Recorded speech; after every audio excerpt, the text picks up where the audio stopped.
Hello, this is J.N.S, and today we are continuing with the Divine Feminine series, and we are on part 6. And part 6 is titled Honeycomb Mind, the original Monarch Mentalism of the Divine Feminine to invoke archetypes in the prime conscious mind. So this is very important because for black women, a lot of us are dealing with fragmentation of the mind. Now, this could be due to trauma that is systematic. This can be due to childhood traumas, or it could be generationally. This could even be systematic in a sense of where you get into more of the occult via MK Ultra.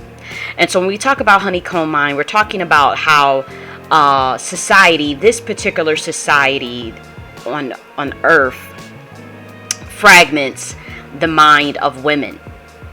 And this has been going on for thousands of years.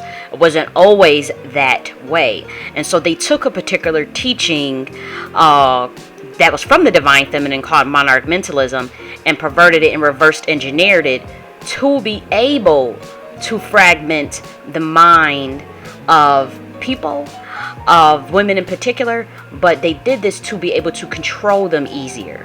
So they did this to all melanated people, by the way. And so what this video is going to do is elucidate on the Monarch Mentalism as it once originally was, as it was designed by the Order of Kali, that was given to the Atlanteans, that was given to the Earth Realm, and then secret societies from the Earth Realm took the information, hid it, reversed engineered it so that they can control society. That's pretty much what we're talking about. And we're going to talk about the ways in which black women in particular, who are the progenitors of the human race, who have this Eve gene. We talked about the chaos intelligence gene. We talked about the chaos intelligence realm. We're going to bring that back because that being, the black woman, that is the one has been targeted for this fragmentation of the mind in particular. Now, all of society has dealt with fragmentation of the mind via the systems, particularly the isms, the system of fundamentalist religion, racism. All of that, believe it or not, fragments the mind. It fragments the mind to this honeycomb pattern. Now, that is called trauma-based mind control. Now, what we're talking about when we're talking about the Monarch Mentalism is we're going to talk about the original form of what that was for.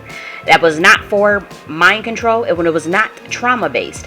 It was for royal bloodlines that had positions of power in terms of like your emperors, your kings, your queens. It was for them to be able to access certain dimensions of archetypes.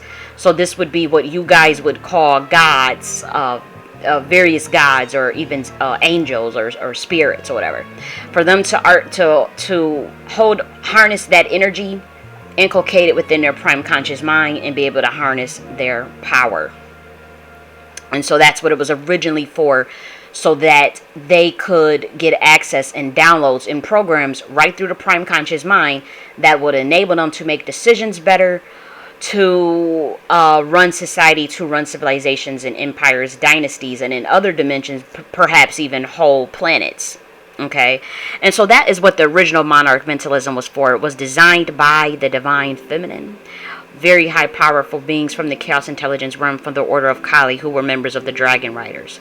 Now, we know the descendants of the Dragon Riders that are on planet Earth are melanated bloodlines from the Jew and Egyptian pantheon, as well as in some of the Dragon Riders descendants can be found in West Africa as well, and in the Americas, and some of them are in Europe as well. And so this was a specific bloodline that has been systematically fragmented. And so we're going to talk about what all of that looks like. Okay, so stay tuned. It's a very heavy video. It's not going to be like all fluffy and juicy like the last one that we talked about with the relationships. This is a very heavy one. So if you have issues with esoteric knowledge and knowledge of this nature, dealing with metaphysics, this may not be for you. We will get into, if you're interested though in some of the more of the psychological aspects of it, we will be breaking down on a scientific level the phenomena of honeycomb modulation, grid-like modulation of the brain for spatial visualization. That is backed with research that is something that you can go look up yourself. And so, you may want to stay for some of the more empirical things we're going to talk about regarding this honeycomb mind phenomena. Okay, and so again, this is for the black woman who has been dealing with any type of fragmentation of the mind. If you have been a person who has been generationally blocked by, say, your family selling out your bloodline through an oath or a pact, people have done this with black women, especially black Americans in the hood. Many of you are victims of this. You may not know it. You may not want to believe it or accept it. Or you ran to the church or whatever. But many of your bloodline, many of your ancestors have sold your bloodline out through pacts and oaths to certain orders, occult orders. And so you may have been put unknowingly in MK Ultra program. You may have been sacrificed to certain deities where your mind has been fragmented at a very subliminal level that you may not even be aware of. Black women and black men, all of society. And then you have that fragmentation that can be due to that trauma. That could be systematic trauma or just happenstance.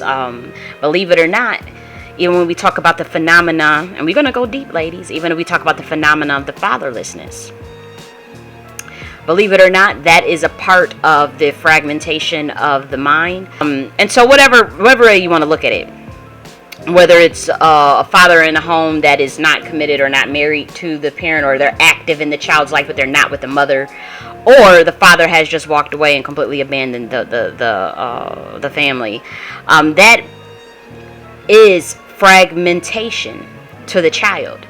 Now, I'll explain this and walk with me, because I'll give you an example of what this looks like. You can usually find this in the music industry, by the way. A lot of times when you think of why would somebody just abandon their children, and white men were doing this, by the way, to the black kids during slavery, so they mixed black kids during slavery, by the way. This is also a part of the satanic fragmentation of a subliminal form of MK Ultra, by the way. So, but it's much deeper, because the reason why a man would do this is because they're passing off a load. They're passing off a load to an unsuspecting female via the fertilization of getting her pregnant. She's going to get pregnant. She's going to birth this human soul. And the load that father had within him was passed off to that child. Believe it or not, a lot of it's done on purpose. They had no intention on actually taking care of the kid. So the kid actually walks away with the curse or the trauma or whatever the father was trying to pass off, unbeknownst to the woman and the child, and he walks away. That's what's happening in the black community. That's what happens in many communities, and particularly that's what the white slave plantation owners were doing to their mixed that's what they were doing. They were using black women to pass off the loads. Now, what kind of loads are we talking about? We're talking about the deal system that's set up here. That is pretty much a secret to some of you. Most of you, those who know, but the deal system and the system in which those who are a part of orders, are a part of pacts, are a part of oaths, are a part of organizations that are very clandestine and very powerful, to move up in certain ranks and to move up in certain, or to even make certain deals, or you would be required to do certain acts. Usually that could be even the fragmentation of their own mind through sex magic, or that could be through signing of something or a deal of something, or participating in a particular ritual, and then to get rid of that energy within the spinal that's built up in the fluid through either the sex magic or through the particular ritual that particular man did. They would go around and then turn and pass it off to another person. Now, they'll do that through sex with a female. That's the easiest way to get rid of it. To get rid of the karma, the whatever, the spiritual residue, pretty much from whatever oath or whatever pact or whatever deal or whatever they got into. They'll go to an unsuspecting woman. Usually they don't even really prefer the prostitute energy, because even the prostitutes are very good at transmuting that energy. Some of the prostitutes know about this, so they safeguard themselves, but it's usually the women that don't know shit. They go and get those women pregnant, pass off the load, and walk away from the child and the mother. This is why you see the fatherlessness phenomena in the black community. Not all the time. Some of it is just, I'm talking about for some of us, not every single black American. For some of us, that is what this is about. Now you wonder why you have a situation like Nick Cannon. After he got in trouble with them folks, right? He got in trouble with them folks, pissed off them folks, act like he was about that life, like he's some revolutionary, and then he folded when they pulled his collar. Then all of a sudden he goes out and he gets all these women pregnant, not marrying none of them, not really, all of these women pregnant, 12 children, all the, back to back, just different women. What is he doing? What is he doing? He's passing off loads to them children. Whatever them folks required him to do to keep what he has and to get off of his back, he had to go and pass that energy off somewhere. And so that's why you see these stupid ass women, they thinking, oh, he got a bag, he got this money, he gonna pay child support for the next 18 years. They don't know what none of this is about. So they take on that load. He's passing off the load to the woman. She's taking it in. Then they're gonna pass it off to the kid. And to be honest, those kids are collateral damage. The women and the children are collateral damage, by the way. And when it comes to these type of high profile men. And it happens all the time. And it doesn't even have to be high profile. Sometimes it can be done to actually get out of a situation. You'll pass the load on to the woman and the children. Like with my bloodline, it was literally done for a person that made a pact with satanic pacts and orders or whatever. It was done for them to get out, to pass the spirit, to pass that energy that was on him, to break out of it onto mother and children. I'm telling you, I'm dealing with this stuff to this day, so I know what I'm talking about. I know what it's like. I know exactly what I'm talking about, dealing with this honeycomb and this fragmentation or whatever. Okay? And so once you pass this loads off of the father who has been fragmented, obviously that epigenetics is gonna pass on to the child. So the child already has the generational capacity, the gene capacity for fragmentation of the mind. On top of dealing with the trauma of the fatherlessness, of a father walking away, and this idea of the single parent phenomenon, that also adds to the trauma. That also further fragments the mind. Okay. Now, some of you have been generationally involved in these occult orders or whatever, and so you literally may be dealing with generations of honeycomb fragmentation of the mind through trauma-based mind control that has been generational. Everybody's in on it. Grandma started it. Grandma is a part of the order. Grandpa is a part of the order. Y'all been doing it generationally. That's all you know. That's all you know. That's all they know. And so it's just been happening with all of the bloodlines, and you're trained in it. You're brought up in it. Like when you talk about even at the high levels, like the Order of Melchizedek, the Order of the Mother of Darkness. I'm telling you, this stuff is generational. You just don't find your way in it. And it has been a perversion of certain teachings, the melanated teachings in general. And so that's what we're talking about today. And so I wanted to break that down in terms of, like, a lot of the times with the black children and the black American children that are dealing with this fatherlessness, and even the Caribbean children. Let me just get back to my thought. It's systematic in a sense where, yeah, you may have circumstances and conditions of poverty and all this stuff, and systematic racism that causes these conditions, but some of it is very intentional, and that's all I'm saying. And for this video, when we're talking about the fragmentation of the mind, if you're a woman that has dealt with your father walking away, and you know that you might have some bloodline ties to occult orders, that could be one of the reasons for it in terms of passing off the load.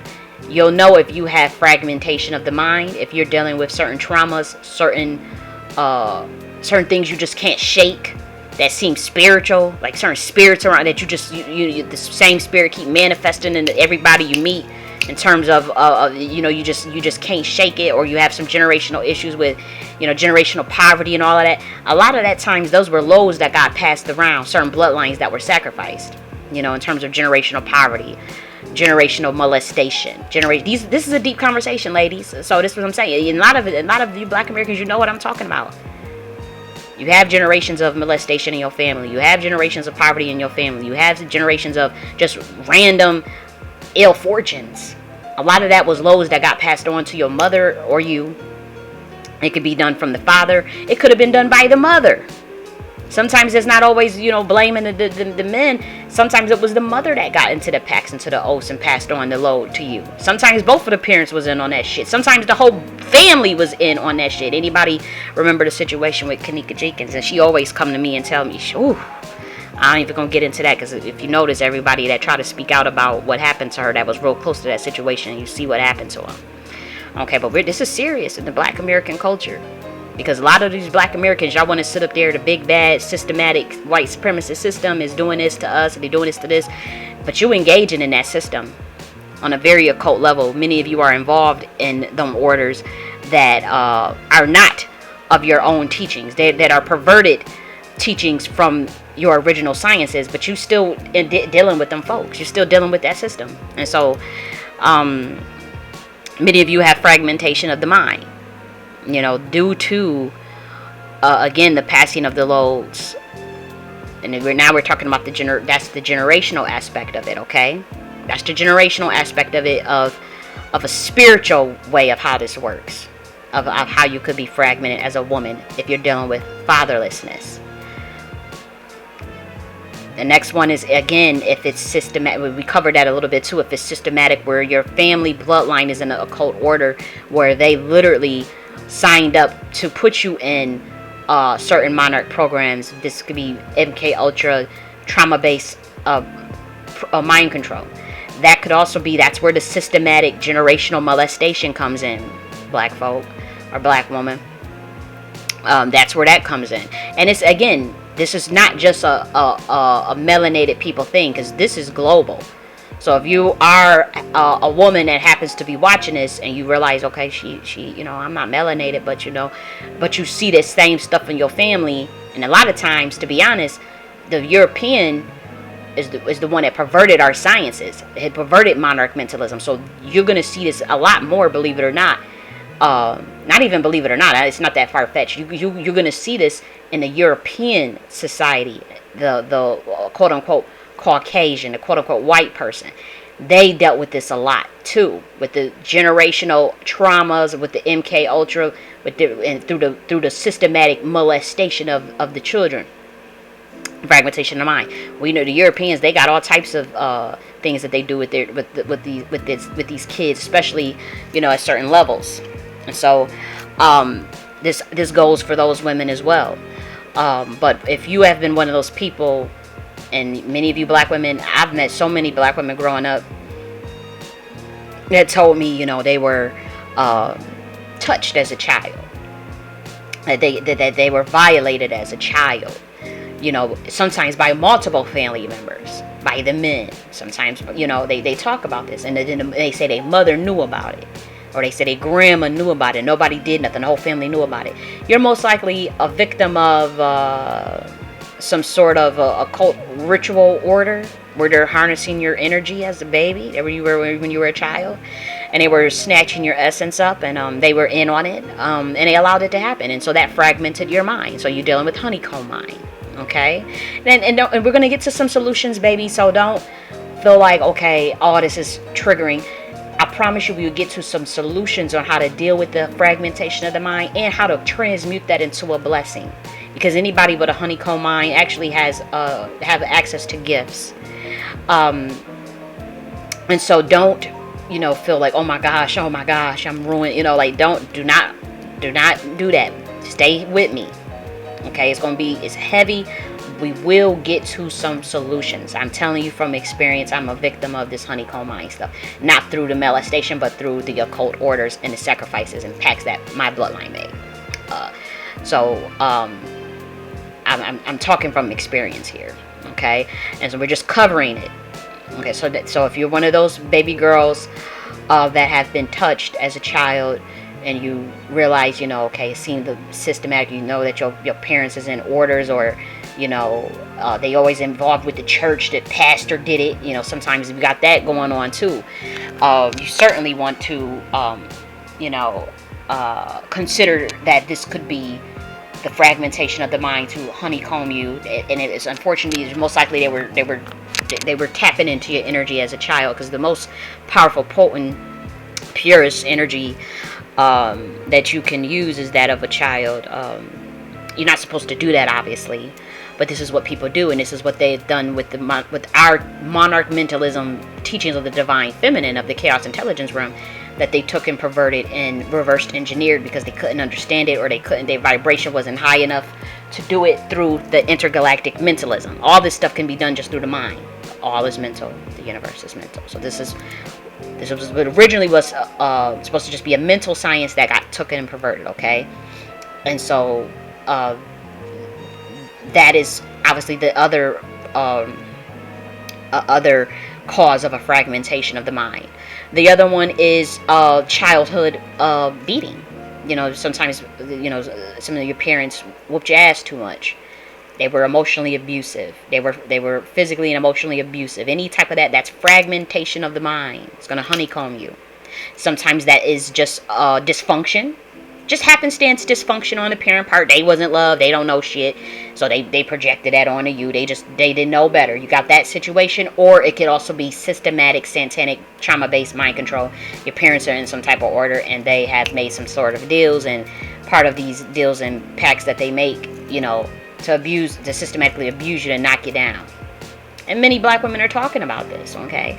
And so you may be one of those women. And so let's get down to breaking down the phenomena of honeycomb mind, okay? And so once we get into the solutions, we're going to talk about the Monarch mentalism of the divine feminine, how to put it back together, and then we're going to talk about the philosophy that I created. The Nakti philosophy was designed to deal with not just fragmentation of the mind. It's a science, it's a mental science that teaches the intergalactic mentalism of the divine feminine, of the chaos intelligence realm, rather, because it's for men as well. But the Nakti philosophy teaches how to is a whole chapter on how to deal with fragmentation of the mind for those who are dealing with that.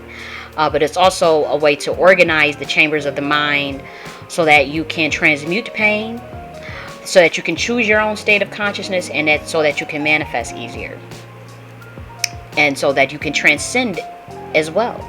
So you're choosing a state of consciousness that you want to be at based on your goals and based on your individual self-efficacy, based on where you're at that particular time, and based on the techniques in the book. You would be able to transmute that energy if it's painful, or you're looking at the snapshot of your state of consciousness, of all of the content in your mind, and you're reprogramming your mind. You're either going to reprogram your mind, you're either going to keep the programs the same, or you're going to add new programs. And so the Nakti philosophy teaches that. And if you're fragmented, you're going to do some techniques, and there's some meditations in the book. There's certain things that you do to transmute the inauspicious content of your mind, the content that does not serve you. And you're going to add new programs in to get you to propel you to the next level. This is all intergalactic mentalism. You won't need to do anything outside of yourself, So we'll talk about that in a bit. Okay, so let's talk about honeycomb mind phenomenon, and we'll talk about the hexagon. Obviously, when you see a honeycomb, it's a hexagon shape. Okay, and so this is an ancient symbol. This is an ancient symbol that is representative of Metatron's cube. Okay, it's a symbolism of the flower of life and the Kabbalistic tree of life. So here we're going to get it. For those of you that know some stuff, that has some family dealings with this, we'll put some things together for you. So, it's also in Pythagorean symmetry. Now, obviously, this is connected to the planet Saturn in the occult. Now, again, there's been a perversion of all of these teachings of the chaos intelligence realm, which is not necessarily Saturn, but Saturn is looked at as the Crow Mother system. Sister, it is a satellite that is a part of the military order of the chaos intelligence realm. We call it GIA, that monitors planet Earth. This was perverted, and they made this weird energy. They perverted the planet of Saturn to like this weird energy called Chronos, that had to do with Satan and sacrifice blood, all types of weird, creepy stuff that they was doing. And it's like even a book about Saturn, a cult book about Saturn, where there's a male biting off the head of a child and all this crazy. Like that is so creepy to the founders and to the originators of the planet of Saturn, but also of the Chaos Intelligence Realm, who has ties with Saturn. Like, that looks creepy. That's like strange to us. It's like, what did you do? What the fuck is wrong with y'all? Like, and so this was obviously the overthrow of the divine feminine and the queen mothership, even engendered such folly. Not to mention the overthrow of the melanated empires and dynasties and bloodlines that were here. That's where you get some nonsense like that, where stuff is out of balance. That should have told everybody right then and there that it was out of balance. And for melanated people to be going along with that shit, it's like, it's sad. But they are. It's many of them that are. Many black Americans are going along with that. But that's where this hexagon shape has this ties to the Metatron's cube and to Saturn. Okay, and so the honeycomb is obviously made up of hexagonal prisms. Okay, and so it's considered by like the ancient philosophers to be this manifestation of divine harmony in nature. And its construction was usually associated with insight and wisdom. So again, from the Chaos Intelligence realm, this was always this divine feminine energy that's associated with wisdom. Obviously, you can create bees. Human. I don't even want to get too deep. But there's a ritual called Bergonia where you can create bees. We taught that to humans because we wanted them to know the importance of bees, so that's why you see bees have this very powerful symbol, very powerful influence in the esoteric sciences, and it's for one of those reasons, because bees represent a lot of harmony with nature, a lot of the divine harmony with nature, and that's why you see like women always talk about the beehive and bees. Bees are inherently feminine, of the feminine order. And so we wanted humans to study the bees, to really get a lot of information from them. And believe it or not, a lot of black Americans, one of our black American inventors studied bees and learned so much, became one of the most renowned inventors in the world. It was either Percy Julian, was he the one that studied, I believe it's the one that created the blood bank, or the pacemaker. George Washington Carver also studied bees, but that was what it was designed to do, to push. You weren't supposed to study bees and then try to mimic, not necessarily that. It was supposed to study their organization, their creativity, their genius, so that you could harness that energy and do this inventing. Believe it or not, a lot of the inventors studied bees or birds, okay? Nikola Tesla studied birds, talked to birds, got a little obsessed with the birds. Leonardo da Vinci studied bees, studied birds. George Washington Carver studied bees, studied birds, okay? And so that's what we were, that is why we emphasized bees originally.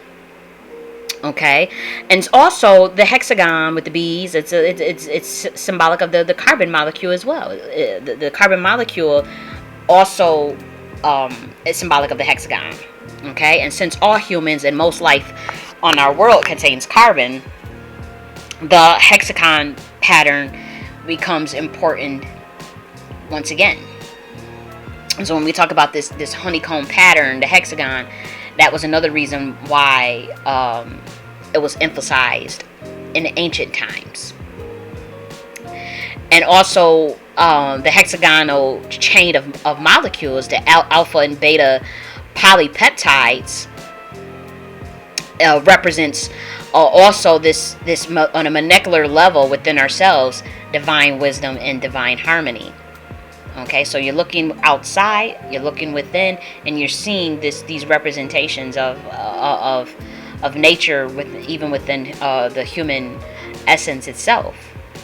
You're seeing this sense of the microcosm and the macrocosm. The microcosm is oneself, and the macrocosm is the universe. So when we talked about the honeycomb and the bees, that's all from the Chaos Intelligence realm.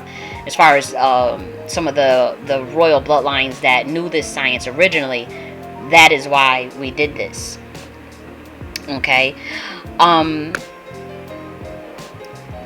the hexagonal pattern of the honeycomb also had a connection to, there was a bee goddess. Okay, there was a goddess of the bees in ancient times, and that was the symbolism of the beehive. But it also became to what the esoteric societies did was took this information and related it to media and films. Okay, and so now you see it going into a different type of thing in terms of the industry. And so we'll talk a little bit about the honeycomb in the films before we get a little bit more scientific. We will get back into the science of how this relates to the mind, but we'll talk about this in the media now. Let's talk about the honeycomb thing in the media. And so there was a horror film called The Cabin in the Woods, and so it just shows like this. It was a powerful force field that separated realities or dimensions. Okay, so it separates dimensions that's comprised of hexagons forming this honeycomb pattern. Okay, and it talks about life as an illusion theme, where the reality is not what one would think it is, and so the honeycomb is acting as a net. It's a honeycomb pattern that you would see on, like, say, the actual nets, that to show this illusory veil, this energy net concealing the true nature of reality. And so when we talk about the honeycomb in the mind, in Monarch Mentalism as it originally was, again, it was this understanding of this illusory aspects of reality, but then to be able to tap into these other dimensions, and this could be archetypal in a sense, the archetypal dimensions of certain gods and entities to take on this energy. This is what down here you guys will call an altar. We didn't necessarily call that an altar. That was more because it wasn't meant to control a person. Monarch Mentalism was not meant to control. It was meant to actually empower, so that the person on their own volition would choose which oversouls or which archetypes they would take on at any shift. And within them being very aware that they have honeycomb mind, they would switch out the power or the energy that they need based on those particular decisions, based on the programs and the downloads that they put in their mind on their own through so this is what the Gnostic philosophy teaches. If you look at the Gnostic philosophy, we don't tell you which programs to put in your mind. We just show you the technique to do it. You have to choose what program you put in your mind, and that is why the powers that be monitor. You know, when that book came out, it was first published, and I got the proofread of that book. They let me know clear as they sent that proofread all fucked up and jacked up, and had, as soon as I opened it up, it mentioned the CIA. Literally, they put random pages in my book about the CIA and the FBI. It was letting me know, bitch, we watching your ass. I don't know who you is or who you be. Well, they knew who I was and who I be, but they was looking like, oh, what is it? They couldn't understand it though. You know, they was like, what kind of? But we want to know, we on your ass. Okay, we got your gematria, we got your natal chart, we know who you are. We've tracked your bloodline for thousands of years, honey, and all shit. You don't, all shit. And so they doubled down on me when I came out with the Gnostic philosophy 3 years ago, in 2020. You know, but if you really look at it for what it was, this original version of Monarch Mentalism, again, it was to teach our royal, the interdimensional beings that would be sent down here, or that would be in positions of rulership, whether that be pharaohs, whether that be kings, queens, emperors, and it was all over the world, because it was the Atlantean was a dimension. Atlantis was a dimension that descended to Earth that was in all continents.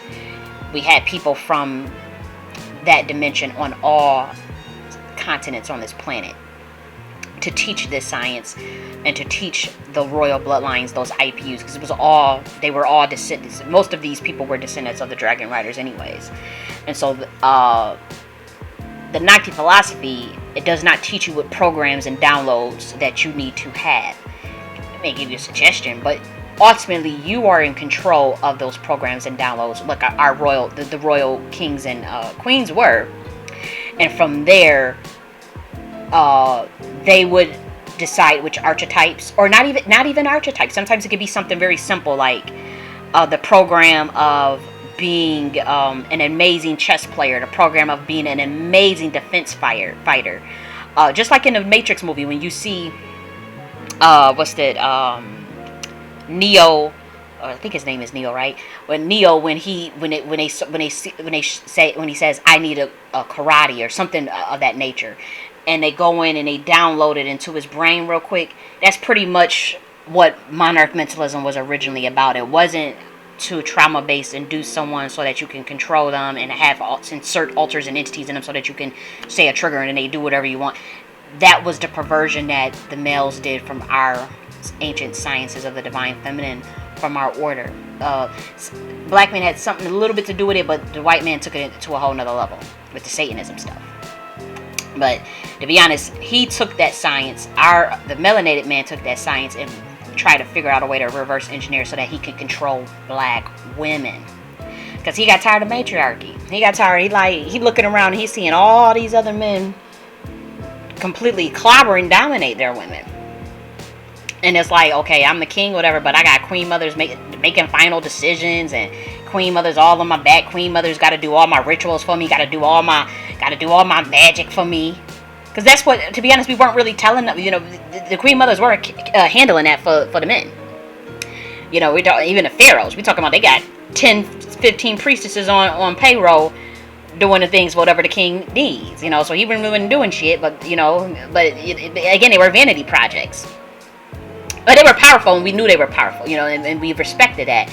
But this whole system this queen mother matriarchal system that was in melanated society, whether that be in Americas or in Africa, to be honest, the black man got tired of it. You know, and the black woman could be a bit much like y'all be, she probably doing too much micromanaging, you know. And sometimes, and black men to this day have a problem with the black woman because of that power. He still haven't really figured out a way to really, take, that full power over her. Like he was trying to figure out, fuck that all the white men got a hold of it. All the karma, the queen mothers, they was cursing left and right. Oh, really? You want to overthrow me and you gonna sell me off into sex slavery and all this to this European for some money? Really? Oh, okay. And so this is what the melanated woman was doing when the sibyls were getting killed, when the oracles were getting systematically murdered, because these were the ones that were the most powerful. These were the ones that knew the monarch mentalism, and with a look or with a twinkle of an eye can literally make the rain and make shit thunder. Can literally point to your ass and you'll have your ass fucking have a heart attack. Black women, absolutely. And so once the black man realized this, he like, yo, we gotta get rid of these queen mothers. We gotta get rid of the men that's supporting this matriarchal shit. That men that's down with this order.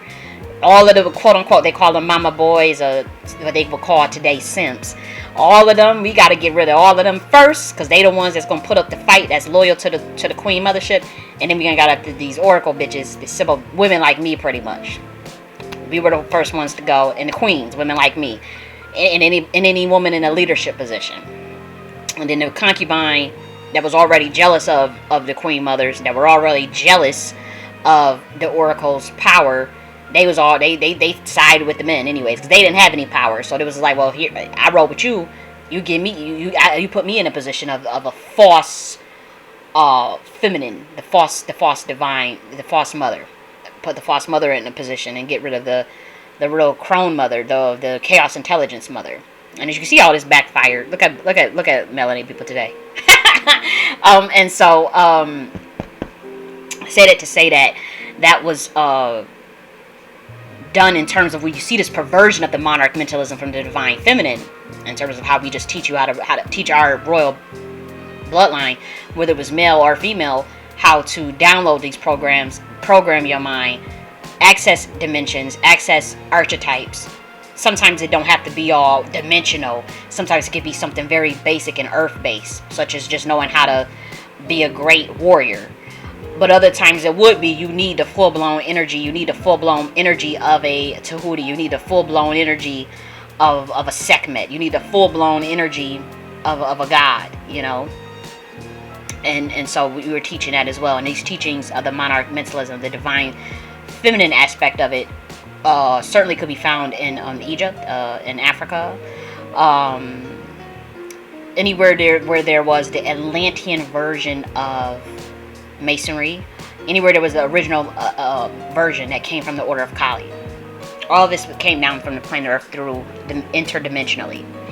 So I know they like to come after me. The person that founded all this stuff, my bloodline founded all this stuff, by the way, thousands of years ago. And you have a record of, you know, in genealogy, you can tell like who's related to like some of the founders of like the Knights Templar and all this stuff.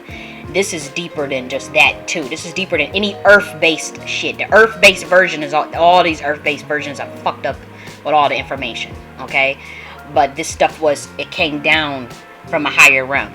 So I'm just letting you know how it started to get perverted. It started to get perverted because the melanated man wanted to figure out a way how to control the black woman so he can get in power, overthrow the Queen Mothership. So he did this through perverting the Monarch mentalism through trauma-based mind control of the females, but also he also got into some genetic splicing and even gene altering. Like he went ham, and it was a war between the divine feminine and the divine masculine amongst melanated people. It surely was, absolutely, and they fought. Divine feminine of the melanated woman loses.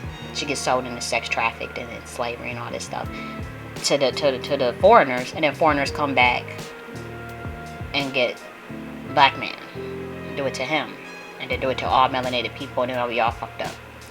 It was all by design. You could study this. This is the biggest thing, and this is why the conscious community and all these niggas, they really never really liked me, even though they know my information is excellent, and I'm one of the excellent teacher, I have excellent information, I have excellent insight.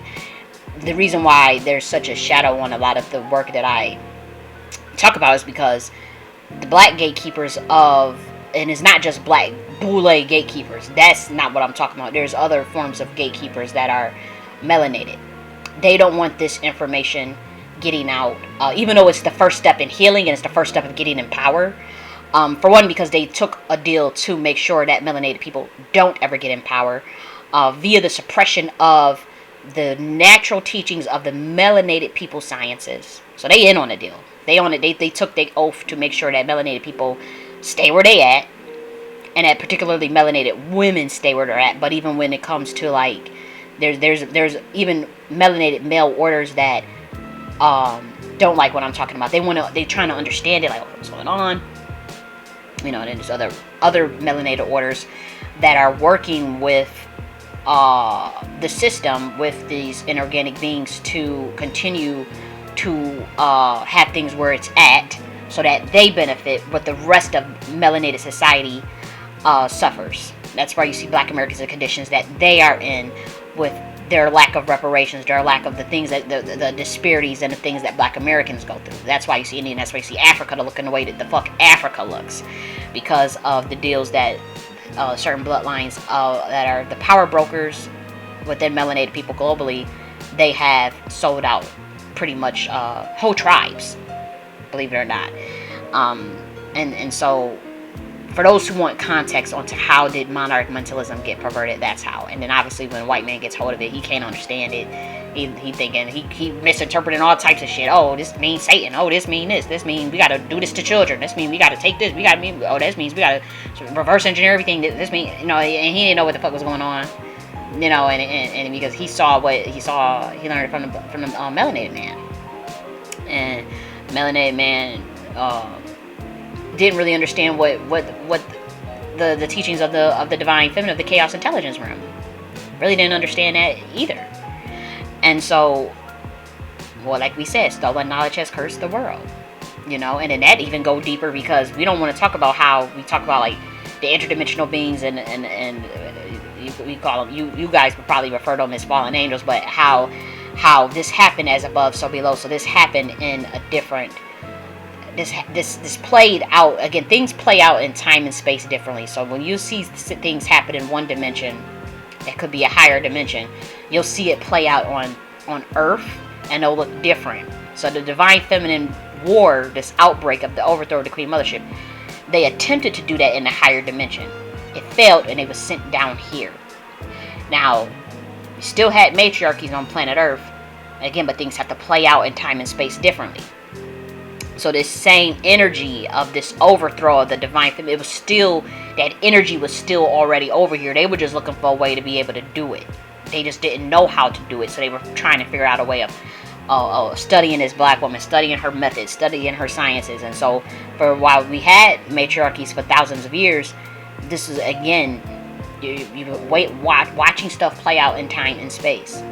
And so eventually they figured out a way of enough knowledge of how to reverse engineer the things, started their own brotherhoods, and started whammy bamming the melanated woman.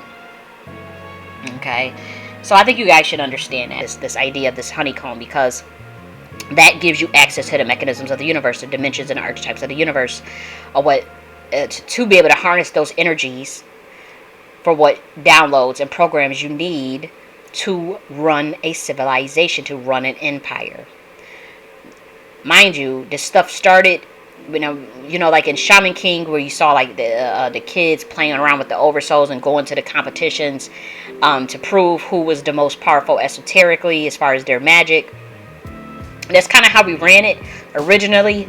However, you didn't actually like have to die or anything. It was more so like imagine that would be akin to, the best way I could explain this would be akin to putting, two people in a VR reality or an AR reality, and the VR reality has the program. Say the virtual reality has the programs and downloads that one would need, and so the virtual imagine you got those goggles in your head with the virtual reality, and they're like you're flipping through the programs that you need. You're taking then the whole environment switches based off of that program. Your whole your whole grid like spatial modulation, and then based on that program, you're going to work on harnessing that energy. This is the best way I can explain that for Earth-based level. This, however, occurs all through the mind space. You don't necessarily need those goggles as far as like the VR goggles or the AR. You don't really need that. It's just this is the best way I can explain it. And so take that situation and then take a situation like with Shaman King, and you would see how the original Monarch mentalism was to train children. And again, it's like watching the show Avatar, and you see how he was getting his training with Aang, was learning through the process of mastering earth, water, air, fire, and you see how he was learning how to open up the chakras. I was learning how to meditate. I was learning how to let go of attachment. Waking up a Kundalini energy at 9 years old. A child could do that through meditation. So what they did down here, and this is what we taught in the Chaos Intelligence room, all of the angels that are like children, they would learn that. That's like a 5 to 10-year-old learning how to awaken the Kundalini energy through the 33 vertebrae. The fallen angels knew this. So when they came down here to teach the humans this information, they didn't quite, because it was women teaching them that. They didn't quite know how to do it. And so they figured out that one way you could do it is through the honeycomb, or the fragmentation of the mind, through violating children sexually. And that's how they would do it. Okay? That is not what that meant. Again, this is a misinterpretations of the teachings. That is not what Monarch mentalism required at all, under any circumstances, to violate a child, to fragment it, to honeycomb their mind, and to awaken their Kundalini energy. You didn't have to do that way. Again, that's a perversion of the divine feminine teachings. And this is why beings from the Chaos Intelligence realm are literally on this planet talking to you guys. Many of them are melanated women. Some of them are melanated men. It's trying to teach humanity, like, this is what are you guys doing? This is what this originally meant. And not all of them are melanated. Some of them from the Chaos Intelligence room have come in a meat suit, avatar meat suit human body, possibly as a different ethnicity. And so, this idea, of the child going through this training process, that is what it originally was, and that was because that child would most likely be an heir to a throne, an heir to an empire, an heir to a universe, possibly an heir to a whole planet. And so they would go through like this AR, VR, virtual reality type training where they would choose what kind of programs it's supposed to be a fun thing. It's supposed to be fun. And this is what you like. You watch Avatar, you see Aang getting up, ready to learn how to master water, how to master earth. That's how Monarch Mentalism was supposed to be. This is supposed to be fun ass training. You know, not what happened down here on this earth where you do this trauma based thing and a child don't know what the hell going on and you doing it so that you can control them like a robot. So this is what a lot of MK Ultra children go through. The Disney kids, come on, you guys already know this. I ain't saying nothing new. I'm just setting the record straight from the bloodline, my bloodline, who are descendants that started this whole thing. Not the whole thing of what you see now. I'm talking about the Chaos Intelligence realm, the Atlantean, that with the Atlantean DNA, the DNA of the Dragon Riders, the DNA of the primordial mother, that energy, that bloodline. We are back, ancient ones, to correct a lot of this folly. It doesn't mean people are going to listen. It just means the information is out there, because there's other mechanisms that are in place that are way above even my pay grade, that I don't have to do anything as Kali, that the adjutants and that other there's other things at play going on down here where I don't have to do anything but what I'm doing now. Okay, and this universe and this earth and everything is still balancing out and still doing what needs to be done in terms of the justice and the balance of what needs to be on planet Earth. It's not up to any one person to take that task on, right? It's a collective effort, and it's also above the pay grade of even the humans, the species that are the inorganic species that are running this system. Any interdimensional being it's above the pay grade of all of us. What's happening on planet Earth. Okay, so we just watching the shit play out. I'm just teaching, pretty much. That's my role, and I'm a mystic. That's the movie role I'm playing. Okay. And so when we talk about this honeycomb, you see it again. The themes, the True Blood had a theme of the honeycomb as well. The relationship between the cosmic and timeless concepts within True Blood can also be, those themes can also be seen, and I believe that is in they're saying season 6, where there was mentions of when there was alluding to this honeycomb thing. So that was just to give you like how this looks like in the media.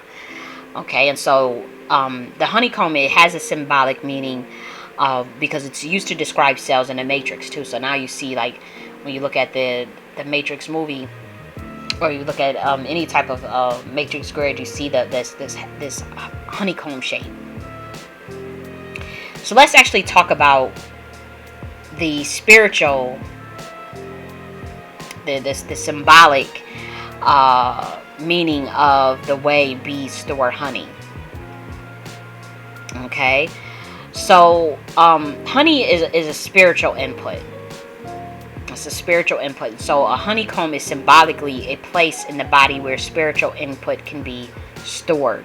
Okay, so now you understand what honeycomb mind is. In Monarch Mentalism, the spiritual input of the downloads and the programs of the archetypes and the ability to access, again, the mechanisms of the universe would be stored in the body. That's where the spiritual input can be stored in the brain, honeycomb mind. And so, a honeycomb is like it's a bunch of cells that can be placed in the room, and in the area of memory of where that spiritual input would be, is where it could be harnessed, where it would actually be materialized. Okay. And so that is, again, what the original Monarch Mentalism was about, in terms of having an individual program and download the archetypes of the spiritual input that they will want in their brain, that they can harness But as you can see down here with the satanic version, with the MK Ultra version, is one in which you induce trauma on the child to insert the altars themselves, or the entities themselves, and then through triggers and through, you know, dissociative tactics, you would get the child to behave in the manner in which you want. This is mind control. This is what happened on planet Earth. This happened on very small levels. It's not just like, oh, you got to be in these powerful orders, or come from this rich background, or anything like this. This is happening in the hood too. Many of your family, your brothers, your uncles, your fathers are into weird ass societies where this shit is going down, straight up. And that's why you see, like, you'll see black women talk about, like, oh, my uncle did this to me, and then nobody did nothing. And again, it's all part of the programming. Or you see, like, I've seen black women tell me that their mothers just straight up abused them. Their mothers did all this crazy stuff to them. And it seems systematic because it was done on purpose. They was honeycombed. They was inducing trauma on you on purpose so that they can control you for whatever deal, whatever pact that they made, and so they can control you and lead you to a certain path, lead your life towards a certain path. Sometimes the parent would be so fucking jealous, they'll lead your path to straight death. It'll be a sacrifice. You do all these things, and they'll reap the benefits on the back end. Sometimes it could be the parent leading you towards Satanism to help run this, to keep the system going. That's what black Americans involved in. I'm talking from experience. Okay, so now let's get into more of the science of this. So the European American research, there was a team from, let me just get the institute, so if anybody who wants to look this stuff up themselves, the Max Planck Institute for Human Cognitive and Brain Sciences. Okay, so they have already proved the presence of grid-like activity in the human brain, just naturally. Okay, and this is done through electrophysiological data. This is what they used to prove that there is already like this grid-like honeycomb activity that occurs in the brain. And they used various methods to visualize this grid cell activity while the subjects explored images of everyday scenes. Remember, I was telling you about in Monarch Mentalism, you would it's like being in a virtual reality where you would see, once the program that downloaded you would see these images, and you would through the mental mind science, what would happen is this: you would have this let me get the proper. You would have this electrophysiological activity occur because of your environment, because of the VR, because of the download that you're looking at. Remind you, it's like an image, and that would in turn allow you access to the various archetype or the various dimension. Okay, and so that's what that's like. I'm just giving you some research that already shows, like, okay, what I'm talking about is not far-fetched. Okay, so let's keep going. Also, there's called place cells that are already that's in the human hippocampus. That's in charge of coding one's spatial position. Okay, now these are grid cells that are similar to a type of brain cell, and those are the basic building blocks of spatial navigation. So now we're talking about dimensional travel. You know, it's like this spatial navigation from our perspective is the first step to understanding interdimensional travel. Okay, so you're storing a range of places that are uniformly dispersed throughout multiple brain areas. That results in the honeycomb pattern. Okay, and that can be observed in the eternal cortex. I'm probably pronouncing that wrong. Cortex. Okay. And so when we talk about the Monarch Mentalism of the Divine Feminine, again, you're shown your environment, because this is in the chaos intelligence realm. It runs very differently because The time and space is instant. There is no time. So it's like everything is instant. There's no delay. And so if you're thinking about the program and download that you need, your environment switches instantly. So you're in this VR game, and that is that's the building blocks of your spatial navigation, in which you're going to store those particular downloads and programs right into the brain. Now that is where you don't have any time delay. On planet Earth, it looks a bit different. So the best way to explain that on planet Earth is to put your ass in a virtual reality video game and have you download the programs that you want, and then build your spatial navigation through your brain that way. That's how you will get the honeycomb pattern in the brain here on planet Earth with the delay, until you guys can raise your vibration high enough to where you won't need the virtual reality, where you won't have the delay. But if you guys are asking like, well, how you telling us this information, it ain't no good because we ain't in the chaos intelligence room. We'll be bringing it down here. And so I'm telling you, the best way to do it is through the virtual reality game. You would design virtual reality games for programs and downloads that you want in your brain. So all you would do, you invent them. You have to design them and invent them. Because right now, the VR games they got on the market, they kind of trash, to be honest. But they got some cool ones for like exercising. You know, they got some cool ones for like dancing. Those ones are cool. But if you want some of the high level shit, like where you learning karate, where you learning, you know, how to be a good warrior, how to be a X-Men, you know, how to even do some of the cool stuff. Now, if you want to know some of the intergalactic stuff, that's you're going to see VR games literally tap into the energies of the entities of archetypes, the Kalis, the Durgas, the Tahutis, the Ganeshas, the Hanuman. You actually have to build that out.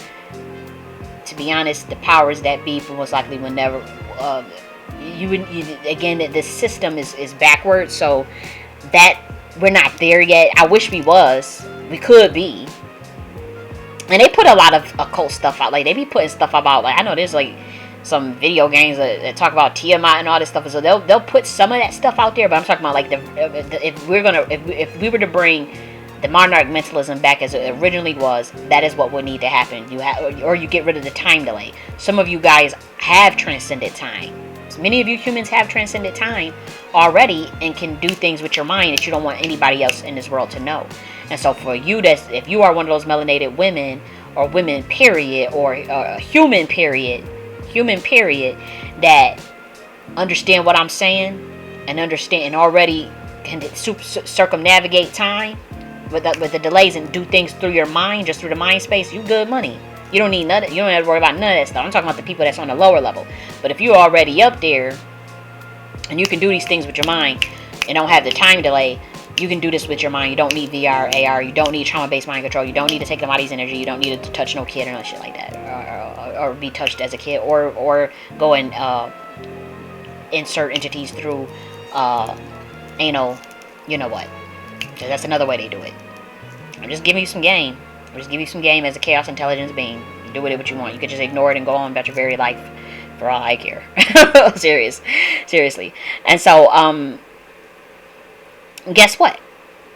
Now, remember we just talked about how the the grid cells in the hippocampus that's in charge of coding one's spatial position through those images that we talked about. That spatial coding principles are the basis for your higher cognitive performance. Now you see why we do Monarch mentalism to begin with.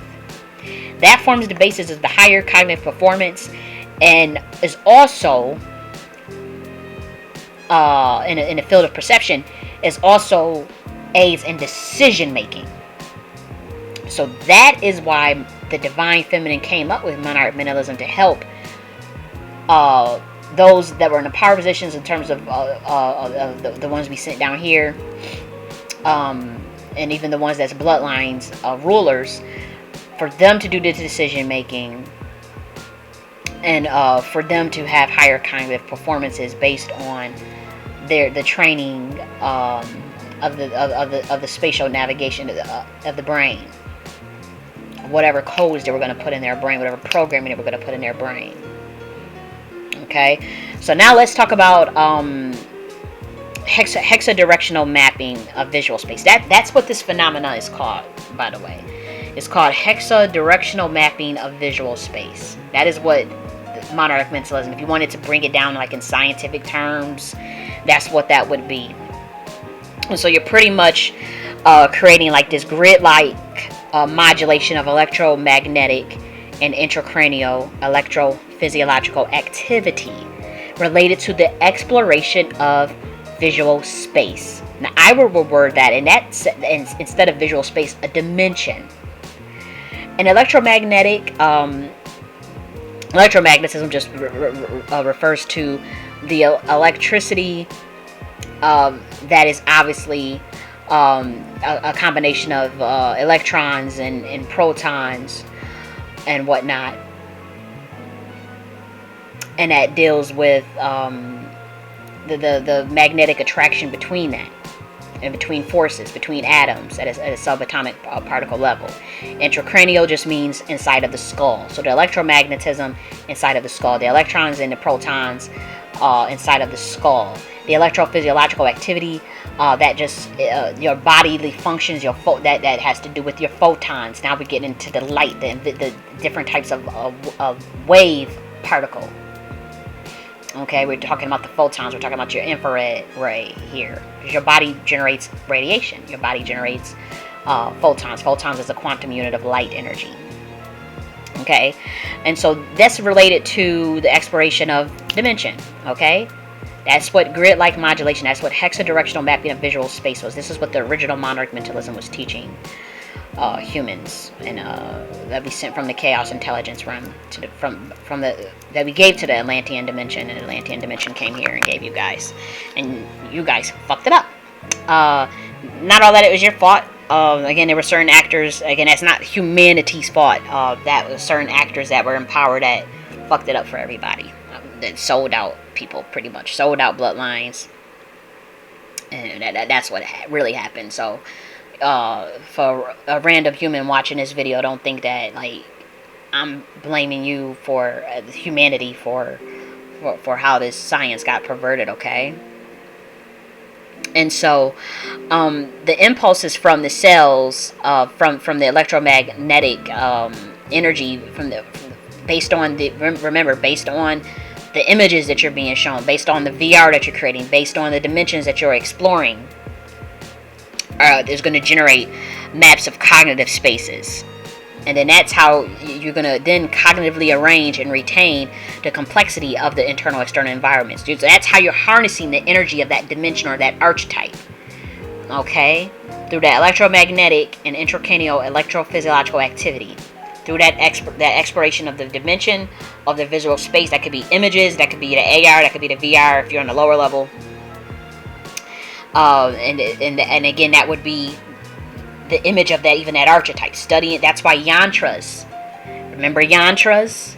If anybody that know what a yantra is, go look it up. It's a grid, like that's what mandala. That these were images that represent dimensions, that represent archetypes. You look at the Kali yantra, be careful. So I looked at the Kali yantra. Whew! She said, "You want to ride? You're fucking with a big dog. You ready?" I said, "Yep." Boom! 215 earthquakes in one day in a span of 2 hours. But we won't go there. But yeah, this shit is real. And so I'm teaching you some heavy shit, black woman. Go and look at a yantra. Y'all be looking at they got the V's with the loas, and I have a lot of respect for the Haitian Vodun, so don't think I'm trying to disrespect you guys at all. The Haitian loas, this is spelled LWAS, have come to me. I don't go and mess with stuff that you know what I mean. Like they have to come to me. Any guy that has come to me, any guy that you see me talking about, or they have came to me, I do not go searching, because I just don't have to at this point. But even when you look at you see that's what that is, them V's. Monarch Mentalism, this was designed by black women, by the way. You go and you look at the V's, look at the Ogun Vive, or the Izili Dante, or the Izili Frida, Baron Samedi. You look at these V's and you start looking and you start active. Some of you motherfuckers got them tattooed on you. That real shit. You tapping into their damn archetype. And if you were if you one of the people that was MK Ultra as a kid, or in part any sort of Monarch Mentalism, that energy is on you. You don't got it tattooed on you, or you looking at it. Many of you women, you go and look at the Zilly Frida Vive, you know, you're looking at it, or you got altar up and you got some stuff doing. What do you think you're doing? You're practicing intergalactic mentalism. We're practicing Monarch mentalism. And you're looking at that image. It's giving off it's a modulation, looking at that yantra. It's electromagnetic and intracranial. You're building up electromagnetism between the visual space. Okay? It's part of your environment. That energy from that Vive or that yantra, or even that altar, even that image. It can just even be an image. That's why they, a lot of the religions don't like to get into the idols and stuff. And you're going to download that program. It's a download. Now she's gonna, because that energy is gonna download that program into your motherfucking ass, and that's the archetype. And that's the energy that you need to access their power or their gifts or their knowledge. That's what happens. Now you got their power. Now and it's a dimension. It's an archetype. So it's not like you took their power, because that's why there's so many people that love Izili Dansor. It's the patron of Haiti, mother of Haiti. And they all got her altars and got Vives or got all types of things, and they're tapping into that collective reservoir of consciousness. It's a reservoir of consciousness. They're taking on that archetype. They're taking on that energy, and it's a lot of energy to take on. And so that's why you see like the Vives and you see the yantras and these ancient symbols. That's what this stuff was up. This is what it was about. It's a part of the original Monarch mentalism that was designed by melanated women and gave to teach the melanated man, and he used it against us. White man gets a hold of it, he uses it against them, melanated folk, and they use it for different reasons. Some people use it on the individual level to benefit their lives, and they end up fucking shit up, And we all had experience, especially if you're a chaos magician of any kind. You know that you bump your head a couple of times, maybe a lot of times you bump your head with this stuff, okay? And then sometimes you're not bumping your head. Sometimes if you're a chaos and you're a renegade, you chaos and you renegade, and I'm talking in code for some of you black women, and sometimes you are doing the right thing, and you got it, and you really powerful in an organization that is not renegade, but that's really wants that stuff to remain secret. They'll come after you to fuck you up and try to scare you away from tapping into that stuff too. That's all. That can be also something too, black women. A lot of that black stuff been happening to you, black women, where you think it's your ritual. Some of them, the gods are mad at you. The gods are angry at you for tapping into that energy.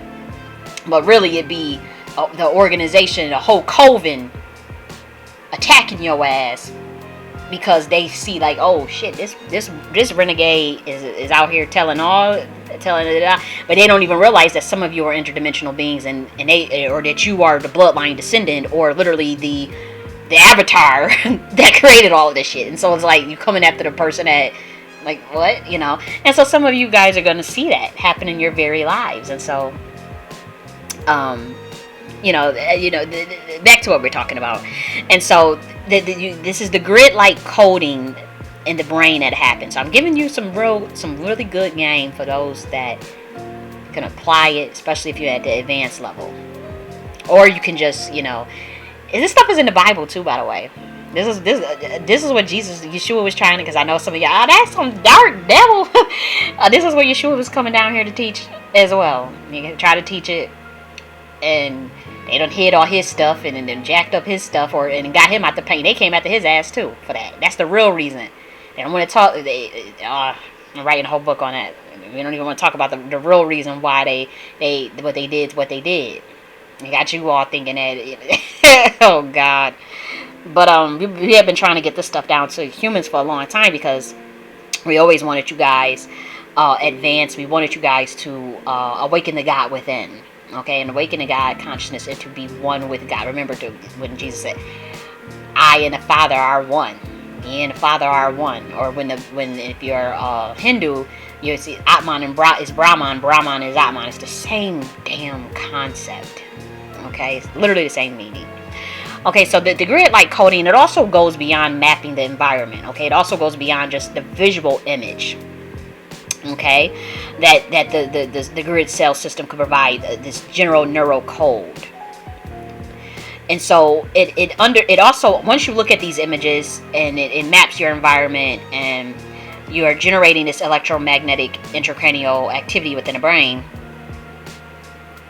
and downloading and cognitively arranging internal and external environment via the integration of those archetypes, you're obviously obtaining this code that alters your cognitive function. Okay, and what happens once this brain is grid is coded with the grid-like activities of the dimensions and archetypes that you want, they're going to communicate with one another. Study how bees in a honeycomb hive communicate. That is exactly how the neurocodes communicate. That's how you're supposed to maintain consistency throughout, your dimensionality, throughout your life, and throughout, your rulership or your reign. That is how you maintain your consistency, through the neurocode link that's going to connect the grid in the brain through all of the dimensions and archetypes that you take on. Okay, so the same way you see the bees communicate through the honeycombs, that's the same way the brain does it. It conducts vibration. Okay, and there's studies on this have shown that bees detect and respond across the hive through vibration, by the way. And that's how they're so methodical. That's how they're so genius. Because once you have all of these archetypes, all of these dimensions that you have access to, through your own volition and through your own logic and through your own capacity as an agent that deals with this monarch mentalism, as a ruler, as a royal bloodline, you would be able to go from switch at will in a very logical manner, in a very conscious manner. This is not somebody supposed to be saying a trigger and you just go off to like how they do down here with the MK Ultra stuff. You're supposed to be able to switch at will based on what is needed in their circumstances at that time. So say like you in ancient Egypt again, and you have the Temple of Karnak, and you need a certain symmetry or whatever. I want to just think of something. Maybe not the Temple of Karnak is a good example, but let's just say you're an ancient pharaoh and you want to build a certain temple to, say, like Sekhmet, that needs to also generate electromagnetism for the earth, and you need that to be aligned with the constellations. As a pharaoh, you need to be able to tap into maybe not necessarily just the Sekhmet energy, but you need, let's say, the Imhotep archetype, because you need some certain codes. Or I'm trying to think of, is it Imhotep is another one that's really brilliant. Nakti was really brilliant too, but you need a certain archetype that helps you with math to build out this stuff, or an archetype that's really good in astrology. You would at will access the archetype that's really good with astrology. Boom, I get the downloads from that, harness the energy of that, map that out, give it to your adjutants or your team and they would be checking this stuff too. And then you would switch at will, get the math codes, build out the math how you want it to look, give it to your team. You're building this out, you in real time. Then say you need an Atlantean, you need a Tahuti, because you need to understand some of the codes of Freemasonry to build some of this stuff out. You tap into his energy, boom, boom, boom, boom, and then you building out this constellation. You got the astrology, you got your mathematics, you got the architect skills. What else would you need to build that temple of Sekhmet? You may need, and then you may need the Sekhmet energy of some sort or whatever. But you're pretty much building that stuff out. Then you're gonna give those you're building that prototype out via, like, say, some sort of schematics. You're gonna give that schematics to your team as a pharaoh, and they're gonna build that and organize that all for you. And they'll bring the vision to life. They'll get whoever the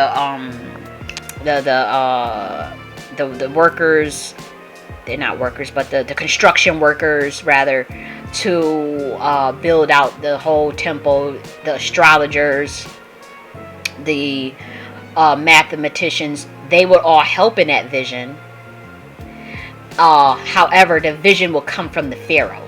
The vision will come from the pharaoh. The final calculations, the checkings of the mathematics, to even ensure that the shit is even correct, the pharaoh would be able to go and tap into archetypes and dimensions to get that information as well at will, from back to back. And remember the hexagon shaped cell, the grid like function of the brain through the neural codes, they're gonna vibrate, so they're able to connect very coherently. This is I'm telling you this from experience. Now, what they do down here with the MK Ultra is they'll put a bunch of handlers on a person to drug them, and the person that got the talent, that got the gifts, that's the star, or that's the leader, or whatever, or that's the ruler, even the president, what they'll do is they'll reverse it, where they drug the person with the bloodline, with the gifts and the talent, drug them up or fuck them up, or have them not focused on the business, have them trauma based. They probably had suffered some sort of molestation, some side of trauma as a kid, and they'll put some handlers around them, and the handlers tell the leader or the star, whoever it is, what to do and how to do it and if the star acts up, or if in order to control them easier, they'll say a trigger, put the altar will come out based on the trauma that they went through, and then the star would do whatever they want. It's adjusted. They go under hypnosis and all that. That is what they do. This is what you guys been doing down here. This is the satanic version, perverted, wrong version of Monarch mentalism. Now, this was reverse engineered. I'm giving you what it originally was. You don't have to do anything, but this is why your systems look the way it looks. This is why you do not have another pyramid. This is why you cannot even build the pyramids, because you're reverse engineered, because the people that are in charge, these inorganic reptilian, whatever this is, this whatever this is, people say it's the white man, whatever. Whoever this is, that the people that got the power now don't know what the fuck they doing. I'm just keeping it above. They ran your system into the ground. And so that is why your shit looks the way it looks. And that is why they pretty much reversed engineered everything so that they can have control. Real power of the ancient ones, the real power of the original OGs that ran this shit. For one, the information we needed society to be aware of astrology and certain sciences and certain knowledge, because our visions, you guys would have to help us build our visions for the greater good of society, of yourself, and for us. So it was in our best interest that you knew constellations and how to calculate, that you knew how to work with the electromagnetic field to build these pyramids, to do this levitation of certain heavy items and all this. This was very important for humans to know this stuff. And so it wasn't hidden at this time. For one, it was very clear that the pharaoh was in charge, that these were related. They were related to interdimensional beings. That is why the pharaohs said they descended from the gods themselves. It's for a reason. Same within China and in America. So we descend from the gods ourselves, because they really did. And they would be in charge of the civilization. And so you might have a feudalism thing going, or you may have a different type of system, and then obviously power gets to some people's heads, and so they'll set up unfair caste systems and all this stuff. And some do worry about their power, but back in the day, it wasn't. You weren't really worried about obsession with controlling the minds of a civilization, because your power was very much self-evident. It wasn't questioned. Especially you had teams of Sibyls, the black, you had the melanated woman ass around running the shit. She'd look up, she'd point at your ass, and your ass have a heart attack, you die. You're going against the king or her or the order. So it wasn't a big deal for humans to know high level shit. High level, because our vibrations was high as fuck, for one. And we also believed in God, and we believed in that fairness. So because we answered to those archetypes and those energies, and we believed in being in balance, or they'll cause a drought, or certain things would happen to us if we didn't follow the universal laws. You know what I mean? The universal laws of the creator God. And creator God looks different in different IPUs via different land masses, different countries, whatever. But for those who were the descendants of the royal bloodlines, that is what it was originally for. Whatever the hell you got now, I don't know what the hell you guys are doing. Oh my God, it's like, what the hell? And I'm a victim of being put in these Monarch programs with the MK Ultra stuff, so I know what it looks like. You know, I had to uncover a lot of things on my own in terms of what my family and bloodline was involved in terms of the ancient orders, secret orders that got perverted throughout lifetimes, males joining satanic orders, all types of shit. So I had to deal with this shit from firsthand experience, and I had a lot of people help me break, you know, with the stuff I've been going through. You know, I can't just say I did it all on my own, or it was just Kali Ma, or it was the primary. I know it was God. I know God helped me through it, but I know for a fact that there were other people that saw what I was going through. Even occultists saw what I was going through. Other magicians, esotericists, priests, pastors. They knew, because a lot of people on this planet can see interdimensionally. They can see into the astral realm. So when I didn't know what I was going on, and when I didn't know, other people, other people knew, and so they set things up for me to help me out, put clues in front of me, left clues, came up dreams, so many dreams. I mean, you wouldn't believe some of the women that came forward. It was a black woman. She was old enough to be my mom. I'll never forget. And she said, within 5 minutes of talking to me, she knew I was in a Monarch she said, you're in a government program that you don't know nothing about, and somebody got you involved in one of your parents. She said it, and I didn't believe her. I thought she was crazy. I thought she was crazy as cat shit. I was looking at her like, what in the world? And she was trying to explain to me. Then she come with this book.